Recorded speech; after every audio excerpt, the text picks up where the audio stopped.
ಪಾಂಡವರು ಎಷ್ಟು ಜನ ಇದ್ರು? 5 ಜನ. ಅವ್ರ ಸೇನೆ ಎಷ್ಟಿತ್ತು? 7 ಅಕ್ಷೋಹಿಣಿ ಸೈನ್ಯ.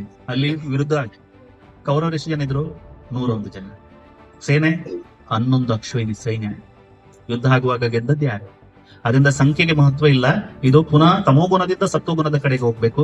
ದುಡ್ಡು ಸಂಪತ್ತಿನಿಂದ ಆಗುವಂತದ್ದಲ್ಲ.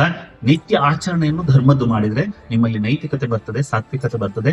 ಅದಕ್ಕೆ ಸಾತ್ವಿಕ ಜನರು ಯಾವಾಗ ಈ ಸಮಾಜದಲ್ಲಿ ತುಂಬುತ್ತಾರೆ, ದುಷ್ಟರ ನಾಶನೂ ಆಗ್ತದೆ. ಅದಕ್ಕೆ ಧರ್ಮದ ಆಚರಣೆಯಿಂದ ಮಾಡ್ಬೇಕು. ಅದಕ್ಕೆ ನಮ್ಮ ಧರ್ಮ 4 ಪುರುಷಾರ್ಥದ ಬಗ್ಗೆ ಹೇಳಿದೆ. ಧರ್ಮದಂತೆ ಅರ್ಥವನ್ನು ಗಳಿಸೋದು. ಈಗ ಧರ್ಮವನ್ನು ಬಿಟ್ಟು ಅರ್ಥ, ಯಾರಿಗೆ ಮೋಸ ಮಾಡಿ ಯಾರು ಕೊಂದಾದ್ರೂ ಗಳಿಸೋದು ಒಂದೇ.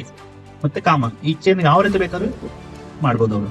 ಆದ್ರೆ ಧರ್ಮದಂತೆ ಅರ್ಥ, ಧರ್ಮದಂತೆ ಕಾಮ ಮಾಡಿ ಆಧ್ಯಾತ್ಮಿಕ ಸಾಧನೆ ಮಾಡಿ ಮೋಕ್ಷ ಪ್ರಾಪ್ತಿಯನ್ನು ಮಾಡುವಂಥದ್ದು ನಮ್ಮ ಧರ್ಮ ಹೇಳಿದೆ. ಮೋಕ್ಷ ಅಂದ್ರೆ ಏನಂತ ಕೇಳಿದ್ರೆ ಏನ್ ಹೇಳ್ತಾರೆ? ಸತ್ತ ನಂತರ ಸಿಗುವುದಂತ ಹೇಳಿ. ಮೋಕ್ಷ ಅಂತ ಹೇಳಿದ್ರೆ ಸನಾತನ ಧರ್ಮ ಮಾತ್ರ ಹೇಳುದು, ಯಾವುದೇ ಪಂಥ ಹೇಳುವುದಿಲ್ಲ. ಯಾವ ಬ್ರಹ್ಮನಿಂದ ನಿನ್ನ ಜನ್ಮ ಆಗಿದೆಯೋ ಆ ಬ್ರಹ್ಮನಡಿಗೆ ಹೋಗಬೇಕು. ಜೀವನ ಮನುಷ್ಯನಾದವನು ಮತ್ತೆ ಜನ್ಮ ತಗೊಳ್ಳಿಕ್ಕಿಲ್ಲ, ಭಗವಂತನನ್ನು ಸೇರುವುದು. ಇದು ಸನಾತನ ಧರ್ಮ ಹೇಳಿದೆ.